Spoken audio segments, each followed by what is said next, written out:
India, Pakistan பார்த்தீங்களேன், எலியும் பூனையுமா வந்து சண்டை போட்டுருக்காங்க. 1947 சுதந்திரம் கிடைச்ச உடனே 2 பேருக்குள்ள ஒரு வார் ஆரம்பிச்சுச்சுங்க. அப்படிப்பட்ட எலியும் புலியுமா இருக்கிற 2 பேரும் ஒரு பேச்சுவார்த்தைக்கு வராங்க. இந்தியா 12 கிராமங்கள குடுக்குது. ஆனா, அதுக்கு பதிலா பாகிஸ்தான் ஒரே ஒரு கிராமத்த குடுக்குறாங்க. அப்படி என்ன அந்த ஒரு கிராமத்து முக்கியமா இருக்குன்றத நம்ம இந்த வீடியோல பார்க்க போறோம்.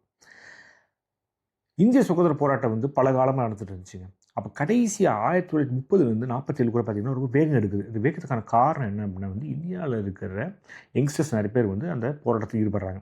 அப்படி போகும்போது பார்த்தீங்கன்னா, இந்தியால யாராலயும் மறக்க முடியாம, அழிக்க முடியாத 3 பேர் வந்து உருவாகுறாங்க பஞ்சாப் மாநிலத்தில. அவங்க தான் வந்து பகத்சிங், சுக்தேவ், ராஜ்குரு.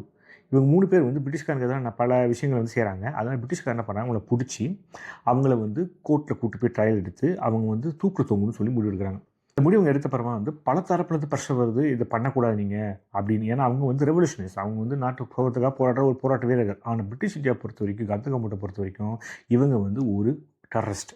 என்ன பண்ணுறாங்கன்னா, அவங்க தூக்கில போட முடிவு பண்ணுறாங்க. தூக்கிலையும் போட்டுறாங்க. போட்ட அப்புறமா என்ன பண்ணாங்கன்னா, ஹுசைனி வாலா அப்படின்னு அந்த கிராமத்தில வந்து அவங்க 3 பேர் புதைச்சுறாங்க. இந்தியா, பாகிஸ்தான் பார்ட்டிஷனுக்கு அப்புறம் பார்த்தீங்கன்னா, அன்ஃபார்ச்சுனேட்டா அந்த ஹுசைனி வாலா ஊர் வந்து பாகிஸ்தானுக்குள்ள போயிடுது. பாகிஸ்தானுக்குள்ள போனது இந்தியன் கவர்மெண்ட் பல வருஷம் போராடி, கஷ்டப்பட்டு 1961ல இந்தியா சைட்லேருந்து ஒரு 12 கிராமங்கள குடுத்துட்டு, அதுக்கு பதிலா ஹுசைனி வாலா ஒரு வில்லேஜ வந்து திரும்ப நம்ம இந்தியா வாங்குது. இப்போ நல்ல விதமா அந்த 3 பேரோட பாடி இருக்கிற அந்த இடம் வந்து இந்தியாவுக்கு சொந்தமா இருக்கு.